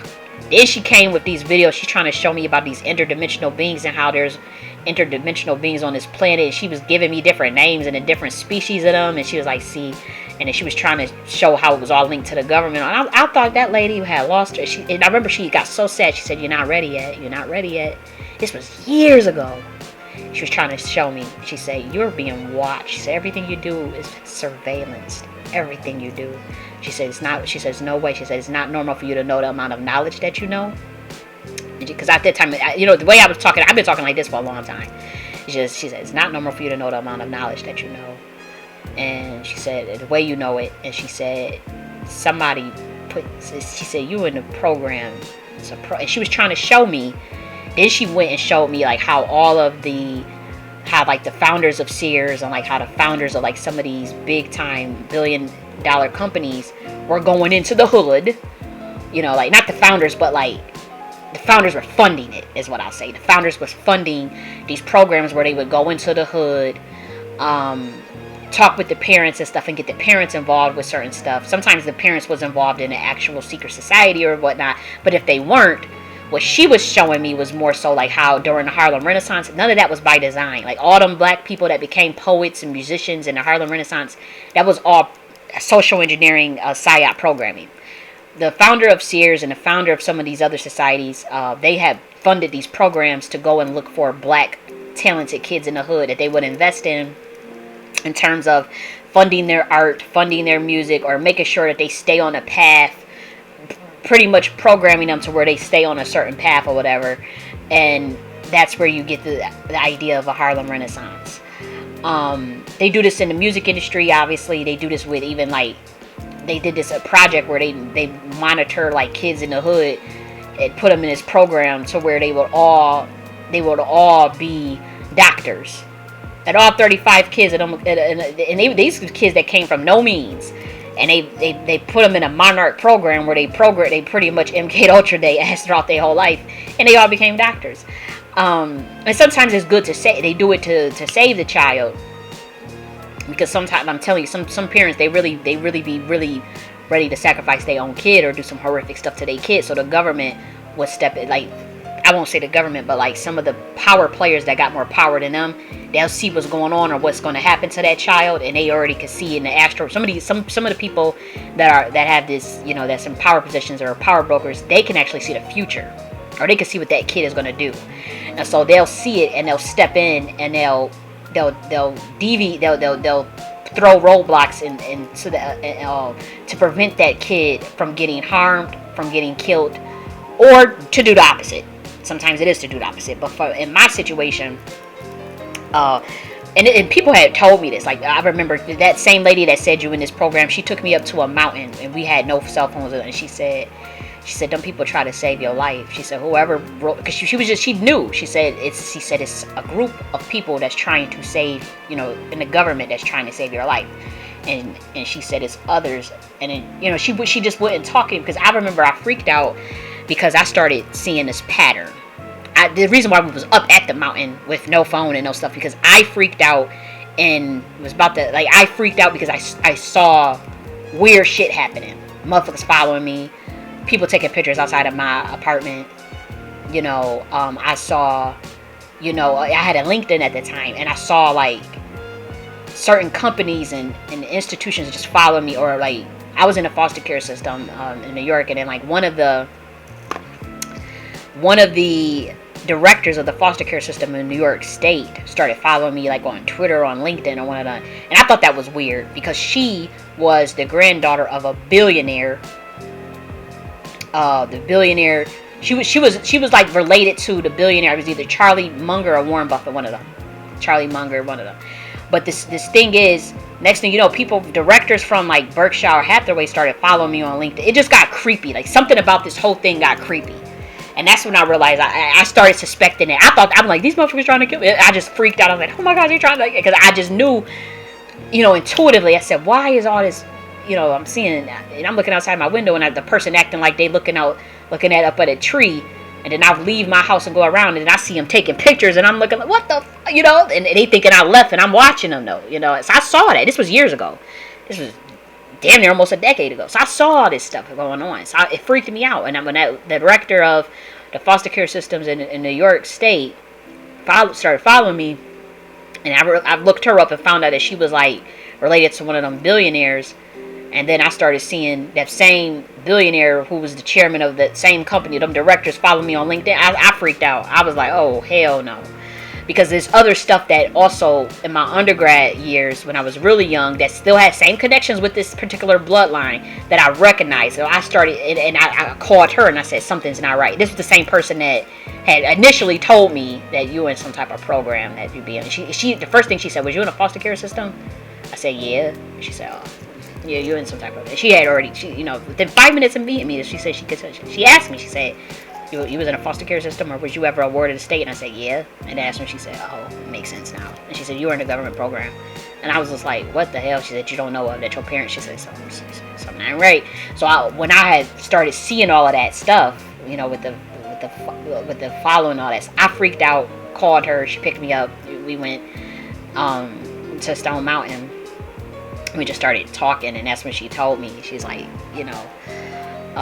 she said, I don't know why you shocked her, but she was like, you don't have to worry about anything. If they were going to do something, she did tell me, she's like, stop freaking out, and you don't have to worry about anything. And maybe that was a lie, because I did eventually have to, I did start freaking out, even more when I started picking up on signs and codes and all this stuff, because there was a lot of deception around me. There's a lot of deception around me, and a lot of people that do want, me out paint. And so at this point, even though she said that, and that was years ago, maybe at that time she was right, as far as, like, there was nothing to worry about. Now I don't know. I wouldn't necessarily say that. I know that there's been several assassination attempts on my life, and so I wouldn't say that there's nothing to worry about now. But I remember back then, I did take that advice, and I just let it go. It took me years to figure out what the hell she meant and stuff, but now everything's come full circle, and I find out, how deep this rabbit hole go with this Monarch stuff, with this program stuff. It's real. And so a lot of you may be in that situation. Okay?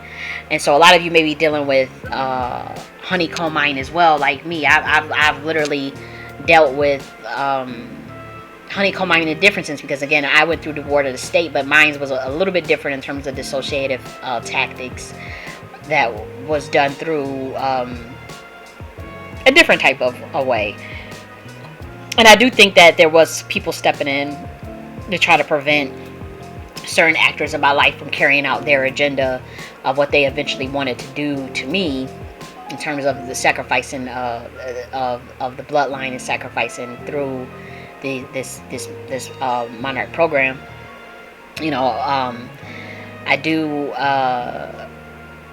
think there were actors involved trying to prevent that, but I am someone that dealt with that, and so that's what I'm trying to get to.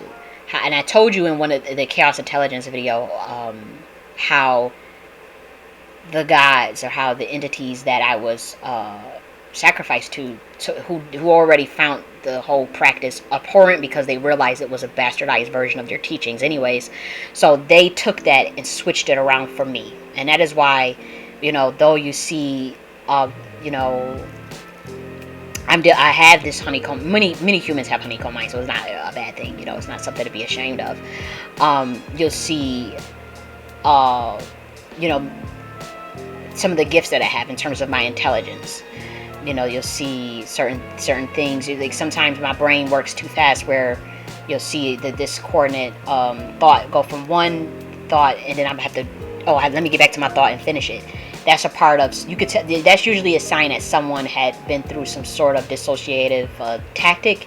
That could be through certain frequencies being played when they were babies. Certain, you know, if you were listening to certain things and you were thinking something, they'll show you an image and then play a sound and then disrupt your fucking thought. They do that to babies, you know, and they'll see how quick that baby can get back. You know, they want to see how genius the child is. I was a genius child. You know, I've been told plenty of times I'm a genius.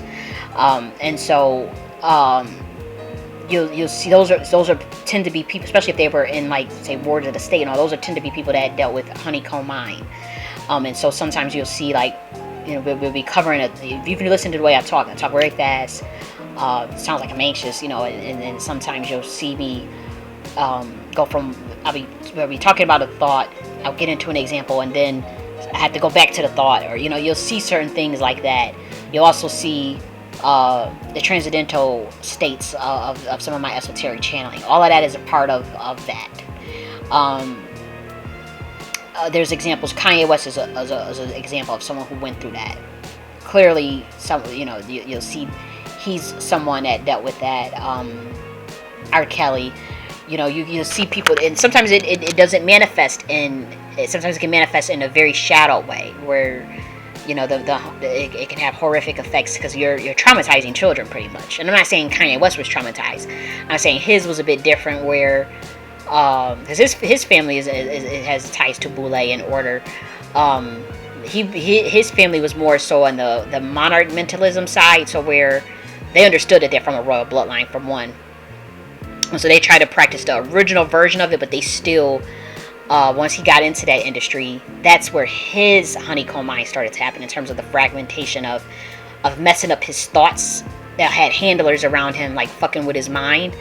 Same thing with Dave Chappelle. Like, sometimes your family will put you in, will allow these things to happen in terms of the direction through the soul contract of where you would be fed into, like, say, the entertainment system. And that's where it will start. Sometimes it doesn't start in childhood. Sometimes it'll start right when you enter into that beast, and you have all these people around you trying to get you to sign stuff away, or they'll hold stuff from you, or tell you can't have this, say you can't do this, you can't do this, you can't do that. That's all a part of it too, to produce honeycomb mind. And so with Kanye West, they had handlers doing that, like messing with his thoughts. And so same with Michael Jackson went through honeycomb mind too. He had someone with honeycomb mind. Very genius businessman, very genius musician, very genius mind.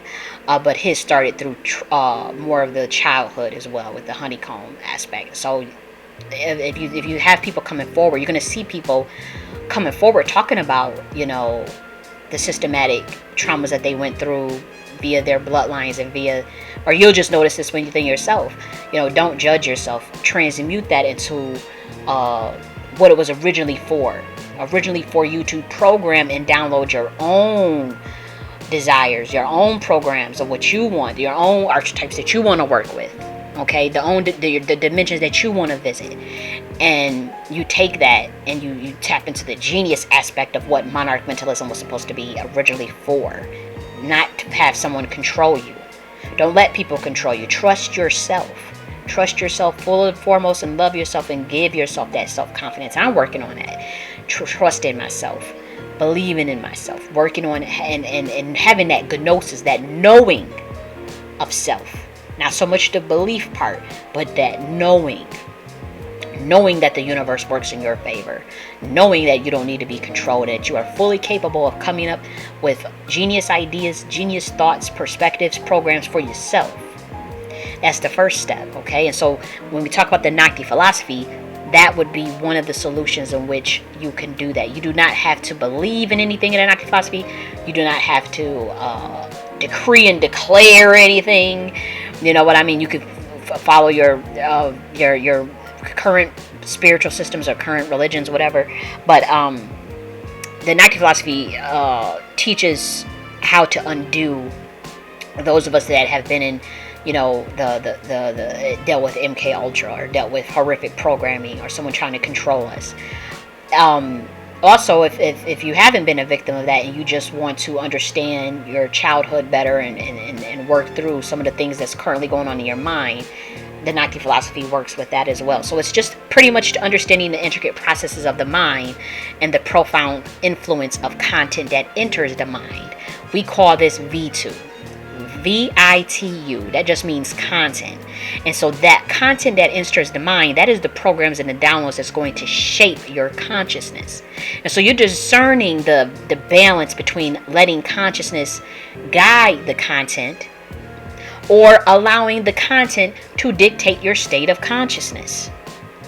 And so that's why we talk about, you know, in the Nakti philosophy, how you choose the content you want to enter your mind. What programs and downloads do you want to enter the mind? What archetypes do you want to enter the mind? What's currently in there? And so that's why when we tell you about the Chati Self chart that you fill out, you're looking to see what serves your highest good, what childhood experiences served your highest good, what childhood experiences didn't serve your highest good. And you're looking at the chart through all chambers of the mind, and you are unlocking your consciousness through that self-assessment. You're doing a self-assessment of the chambers of self chart. Okay, and there's 4 chambers. You got the files, the ROM, the hard drive, and the motherboard. Files is more like your conscious mind. That's the files that you have access to. The ROM is more like your subconscious mind, in a sense. That represents your memory, but it also represents things that, because subconscious mind is not the best word, but let's see, because I turned the word subconscious into prime conscious. So prime conscious would be more of a better term. And then you have your hard drive. Hard drive is your emotional body. That's your emotional body. It's not so much quite the etheric self, but it's the part that feels emotions. Emotions is a form of memory as well. And then you have the motherboard. That's your soul. Okay, so you have your prime conscious. Now your prime conscious is connected to your higher self. That's connected to the soul. This is all connected, and together that orchestrates your being. And so each chamber represents a facet of yourself, from your conscious to your prime conscious to your emotional to the ethereal. And that content is generated through our senses on this earthly plane. Okay, so anything, while you have a physical body, your brain is always going to be inundated with content, with V2.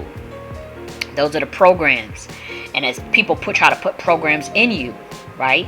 And so you have to go in there and see what programs you want to undo, or what programs you want to add, or what programs you want to keep. That's all the Chati Self chambers are. That's all the chart does. Okay.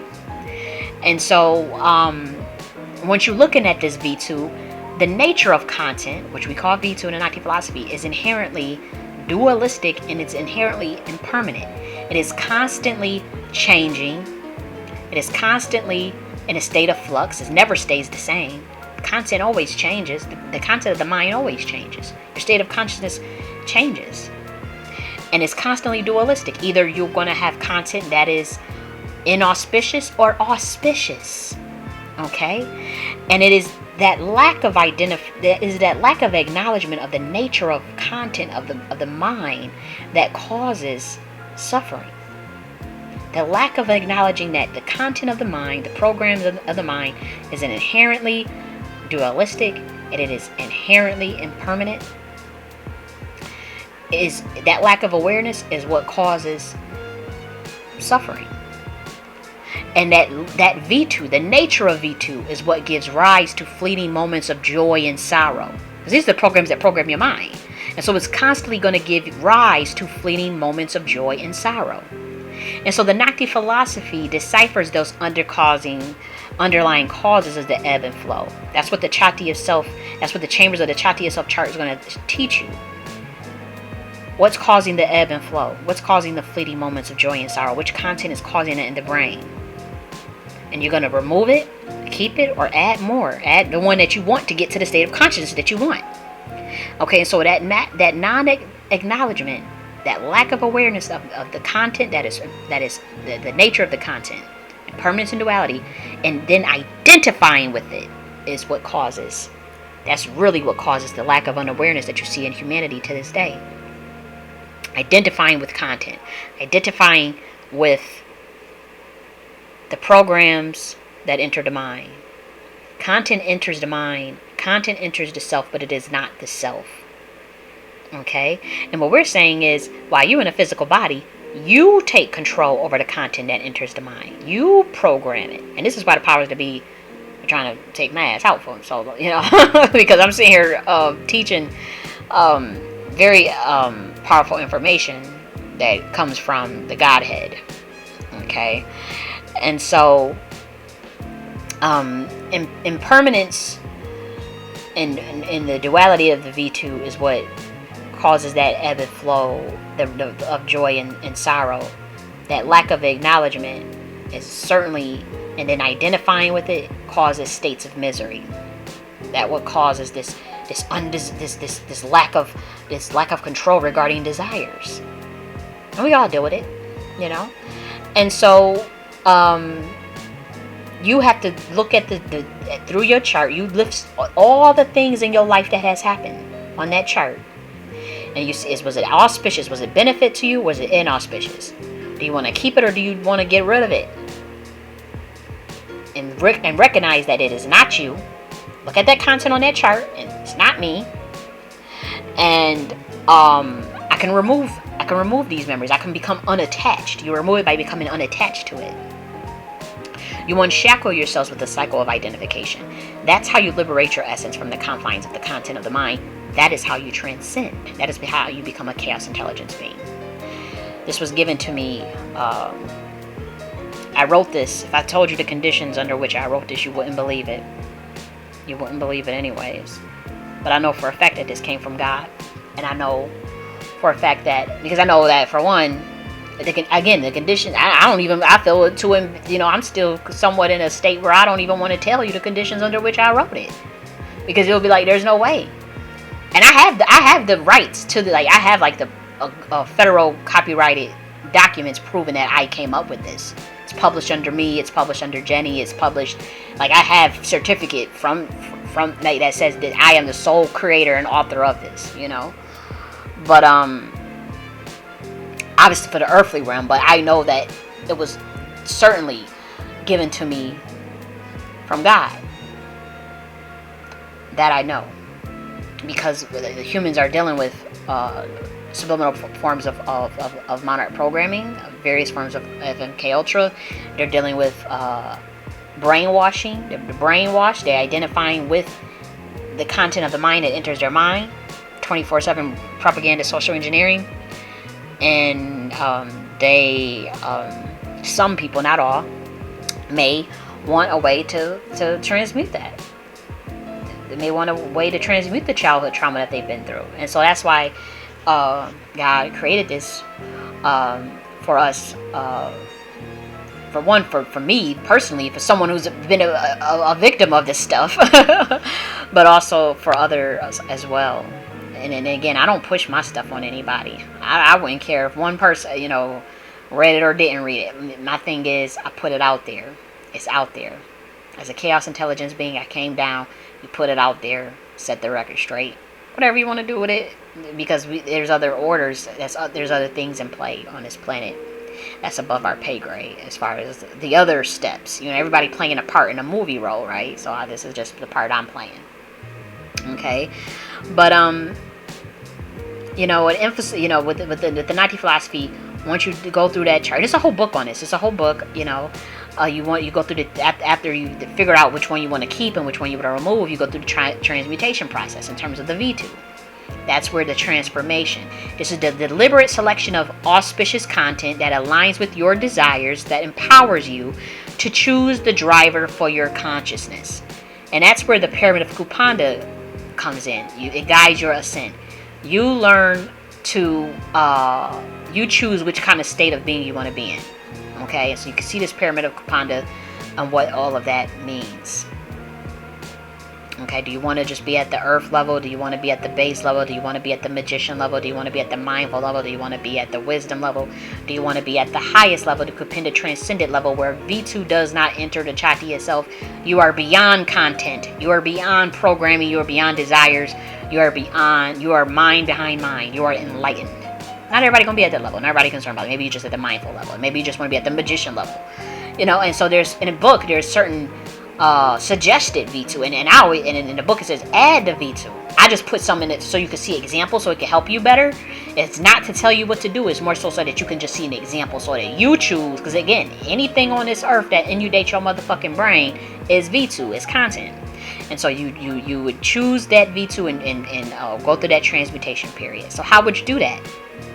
Through the Giza Mama meditations, through accessing the primordial realm meditation.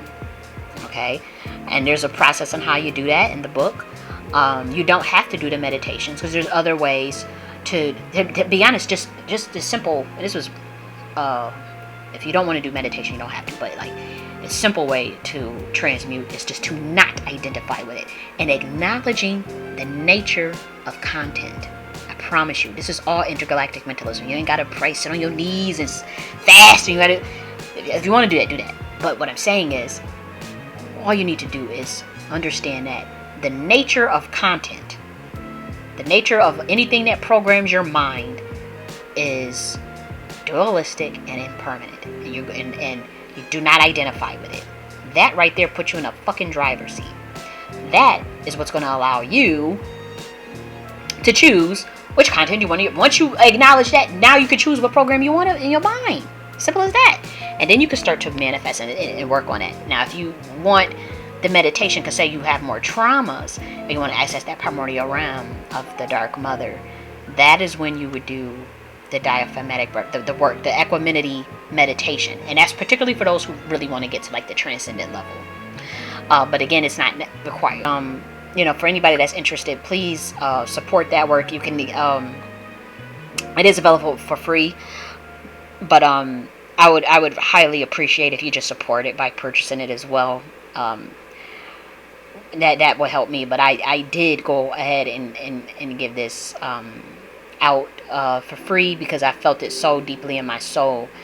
I'm 100 years ahead of my time. I'm possibly even a couple hundred years. But I think once humanity awakens and it hits them what has been done to them, and they see me talking about my story and what happened with me, and now many other humans are going to realize that they're in the same boat. I think that people would see possibly, you know,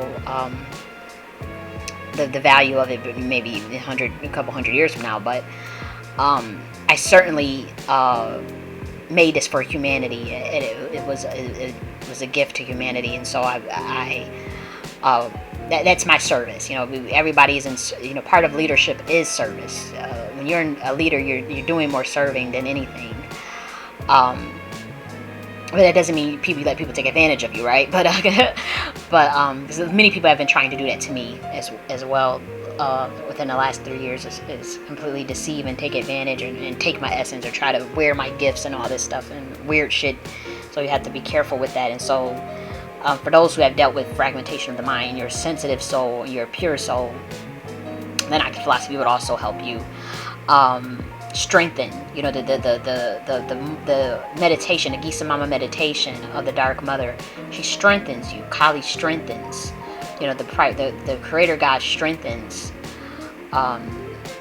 you. For those of us who have that softness in our personality naturally.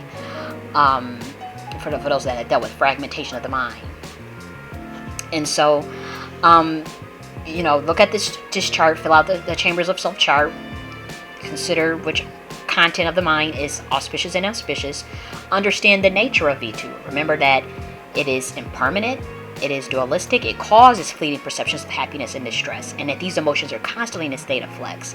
And the reason why they're in a state of flux is because this non-acknowledgement and identifying with that V2. Okay, so impermanence plus duality equals V2, and identifying with V2 equals fleeting perceptions of happiness and distress. So what do? You recognize the nature of it and you don't identify with it. Then you assess your chamber of self chart. You can see how these experiences and emotions change constantly. Just from looking at your chart, once you fill out your chart, you're going to see that it's dualistic and it's impermanent. Just boom, and that's right off the stuff that enters your fucking brain. Okay? And that allows you to perceive the V2 as auspicious or inauspicious. We all go through ups and downs, and your chart is going to detail that. Okay? And then step 3, once again, you don't want to do the meditation, that's fine, but do not identify with the content of the mind. V2 enters the self, but it is not the self. Everything outside of ourselves is influenced by V2, what we call content. And while you're in a physical body, especially during childhood, okay, while you're in a physical body, you're going to see all types of V2 enter your diffuse chamber of the self. People are going to identify with their race, their degrees, their occupation. That's V2. It's outside the self, but it is not the self. You're not your degree. You're not your race. It's V2. It's just content. It's just bullshit. I won't say bullshit, but it's the content. So recognize the fleeting perceptions of happiness and distress that is associated with the impermanent and dualistic nature of V2, and don't identify with it. Then choose the V2 that you want for your transmutation. This is a conscious selection. Choose the auspicious content that's going to align with your desire and with the state of consciousness that you want that's on that pyramid of Kupanda. Then you're going to transmute that the inauspicious content that you don't want in the Chati of self chart by organization of the chamber of self. That is your mental energy, your physical energy, your ethereal energy, your emotional energy, and you're going to point that in the direction of the new V2. Okay? The transmute. You're going to point it, once you choose what you want on that pyramid of Kupanda, that's going to help you identify less with the V2. And once you choose the V2 that you consciously want to use in the chamber of self chart, once you choose that V2, you're going to make sure that all mental, physical, and ethereal and emotional energy points to the new V2 that you want in the Chati of self chart. Okay? And that is what's going to alter your mind, change your state of consciousness, and push you in the direction that you want to go into. And then step 6, if you want to, you do your Gisa Mama meditation. Okay? And so this is Nakti philosophy. We're going to do some more on this. Please get the book. We're going to do a lot more on this. If you have dealing with fragmentation of mind. If you don't deal with fragmentation of mind, and you just want to raise in consciousness, choose the V2. You want to know about this interdimensional, this monarch, because we're giving baby food out. We're giving them baby food, but this is what humans need. Humans have to nurture themselves at this time and baby themselves at this time. You have to kind of be in a self-care mode at this time. It hasn't hit you how traumatized you guys are as humanity. I mean, you should just look at the state of your world. I mean, you could just look at the state of Africa, look at the state of, things Black Americans are dealing with, the things that the world is dealing with, the wars, and you could just look at this. It hasn't hit you how traumatized you are collective as humanity, but God sees it. Okay, and so you're going to see angels, chaos intelligence beings such as myself. I am higher than an angel. But you're going to see some of us come down here and just drop off material, very powerful material. That doesn't mean you're going to follow it. And if you guys, don't if you guys, ignore it or whatever, what's going to happen is that the powers that be, or whoever's trying to get in power and run the system, is going to take it, make it occult, esoteric information, and you won't get access to it. And that is what they're trying to do with my stuff right now. There are secret societies that are actively trying to take these teachings of the Nakti philosophy and make sure that they don't see the light of day, and that they keep it for themselves and oh, she's talking about this monarch mental and use it for them to stay in power, and y'all asses won't ever see the day of light. That's why I made it free for that particular reason. And I had to change over my will, and nobody is the heir to my will anymore, because my family, there were people that were gonna be in on the burying of this material. So nobody is an heir to my will. What else? All of my teachings in publishing has to go under the Nike Church of the Higher Self estate. I know you guys are like probably like, oh, this is just way too much. I told you it was gonna be a heavy ass video. Part 6 was gonna be real heavy. So it's heavy. It's 6. Okay.